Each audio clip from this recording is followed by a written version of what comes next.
Hey everyone, it's Elhaze. Welcome back to my channel.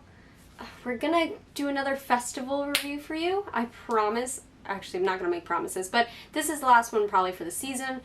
So I hope you enjoyed this segment, this series that I did for a little bit. Thought it would be something fun, especially with newer festivals starting to pop up in the area. Thought it'd be a fun thing to do. So this one's on Sad Summerfest. Before I get into my footage from it, which I usually do for every festival I've gone to, I show you the footage I took and then I give you a recap.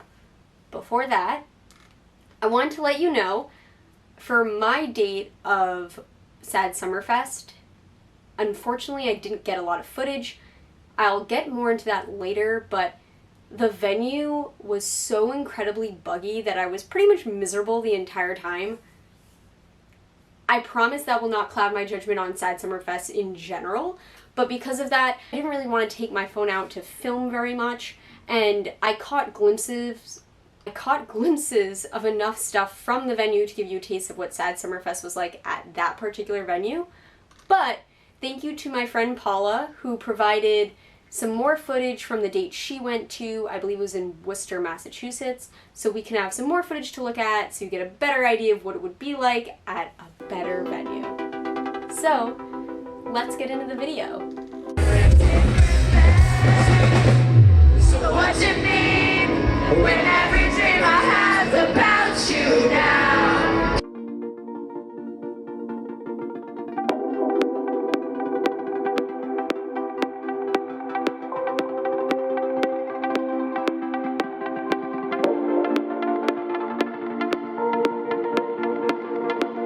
Hey guys, it's Elhaze getting ready slowly for Sad Summerfest. It starts at, I think doors are at 2, so it starts at 3.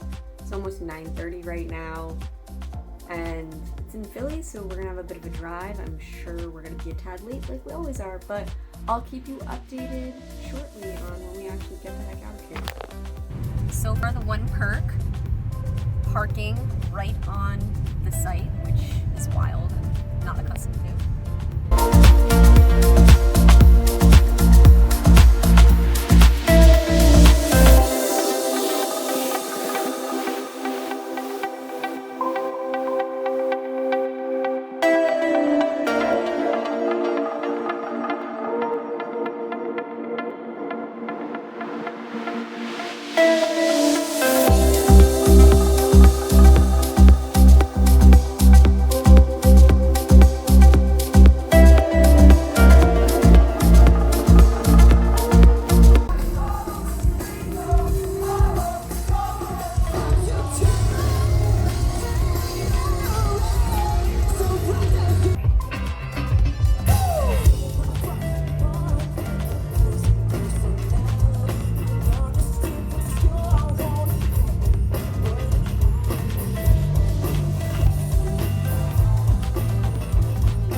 Sunscreen on this time, so there's no point of even having you in a video. You do the same thing. I could just insert a clip from last time. There's flooding. There's literal flooding. There's no rain. Where are we? I know I leave every festival early because I get sick, or we want food because they can't feed us. I will go into great detail about today's festival. This is by far the worst experience I've had at a venue ever. Ever.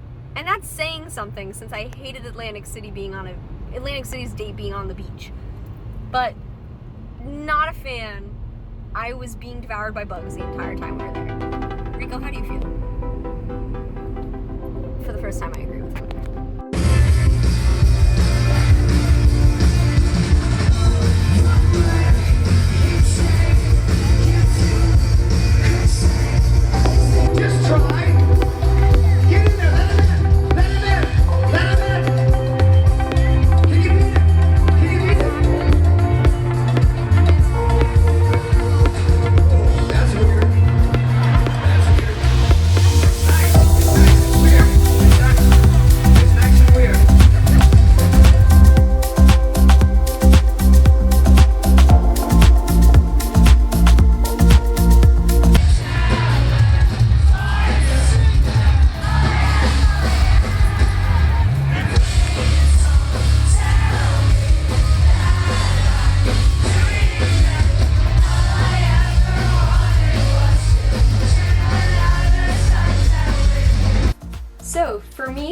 Sad Summer Fest, I wanted to say, was living up to its name, but that's entirely venue based, and I'll get into that very quickly.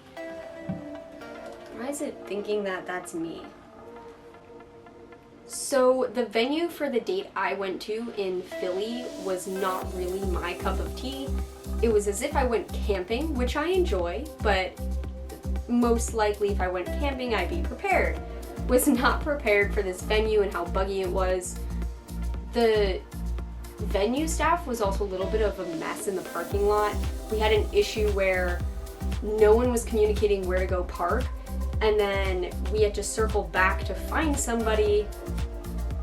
Then they gave us very vague directions and got angry when we didn't understand them. So overall, my experience at that venue was not pleasant. I probably should just be doing a review on the venue, but that's how I felt about it.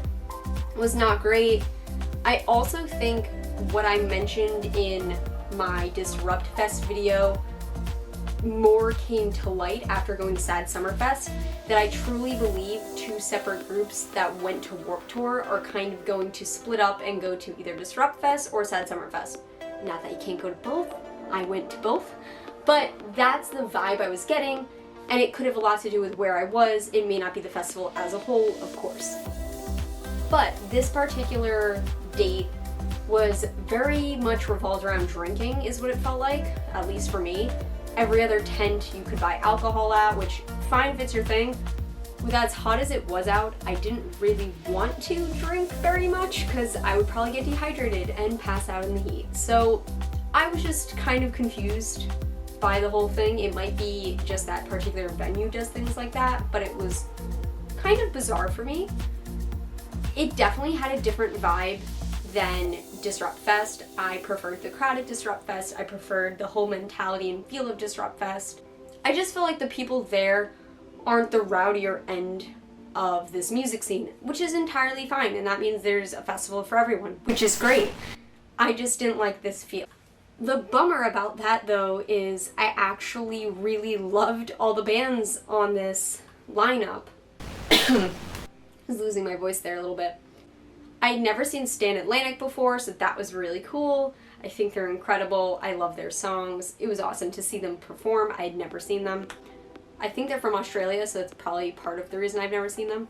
One of my favorite bands was performing, Mayday Parade, so you kind of can't really have a Sad Summer Fest though without Mayday Parade. I feel like they're who this festival is for, which is why the crowd was even weirder to me, because they just weren't this people I stereotypically would have thought would have gone to see them, which is fine. I like the fact that these bands have a wide variety of fans. The lineup was solid.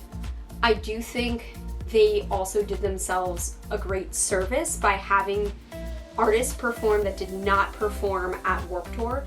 I understand that there was probably some deal struck, and that's why Disrupt Fest ended up having artists that were on Warped Tour perform on Disrupt Fest. But it made it hard to determine if Disrupt Fest has longevity, has real potential to succeed, because those artists had just performed a week or so prior, not too far away. I think Sad Summer Fest having artists that were not on the tour really helped me see, wow, okay, there's staying power for this festival. People are really excited about this festival. It has the whole emo night feel with it, which I think is super in right now. And there's a lot of nostalgia with the types of acts that were performing. Even if they're not older acts, I still look at them the same way I'm looking at Mayday Parade and the Wonder Years who headlined. It's just, they bring you back to your childhood a little bit, and I think that's what this festival is for, and it did captivate that completely. I do wish, in hindsight, that I'd gone to the Worcester date. I think I would have liked it a lot more. I unfortunately think my overall opinions were tainted just a tad because of where I went.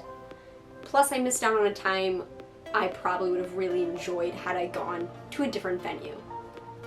But with that aside, I do think Sad Summer Fest is really cool. I love the whole feel of it. And it really did feel like it was meshed in with Emo Night, which is so funny because I don't think, did they have a deal with Emo Night?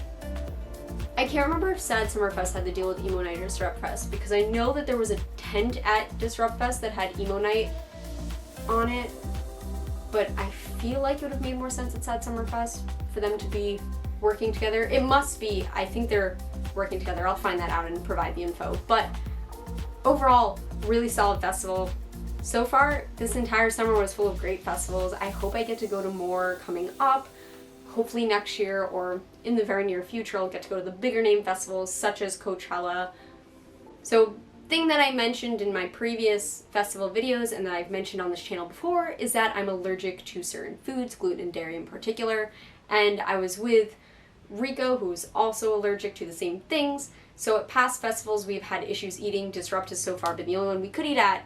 So I just want to include that there was not a single thing we could eat at Sad Summerfest, and I have a huge issue with venues not having better food options. And I do like the fact that Sad Summerfest had a boatload of food trucks, so there was really a variety of food to have, and I get that it's probably really expensive to accommodate every allergy. I'm super understanding about that fact, but I do think there needs to be a better policy about us being able to bring food. The only food that I can then pack is a sandwich that, unless I eat it within the first hour or two, is gonna be disgusting. So there's just gotta be a better deal or situation for people with food allergies, whether it's they let me go back to my car because I've left a food cooler in the car and they'll let me eat it there. I just need venues to start having a better way for me to get food so that I don't think I'm going to pass out for a whole day of a festival. It's too many hours to not really get a real meal. I really enjoy showing you guys my take on these festivals that are popping up. I might do it for concerts, but I don't think I can do it. It's difficult to do for concerts because the problem is it's not a whole vibe or feel that you're discussing. You'd be discussing specifically artists, and I don't really like the idea of talking about artists and how I think their show went because someone can have an off night. I find that weird, but I'd be fine doing reviews of even my overall take on a venue if it works and things like that. I don't know if I ever want to do reviews really of a particular act. I would highlight ones that I thought were great, but I don't really want to be critiquing people. I don't even think that's really my place to do. I'm getting a little bit off topic, but Sad Summerfest wasn't a sad Summerfest, so that's a great thing. I hope you all felt the same. If you went to Sad Summerfest, let me know what your favorite part was. If you didn't enjoy it, tell me as well. Did you also go to the Philly date where you were eaten alive by bugs? Because I need to know that. Thanks guys, I appreciate you watching. If you liked what you heard and you want to join this fam, be sure to subscribe, give the video a like, and let me know your thoughts below. I'll see you in the next video. If you liked this video, here are more videos for you to watch. Join our fam here. Thanks. See ya.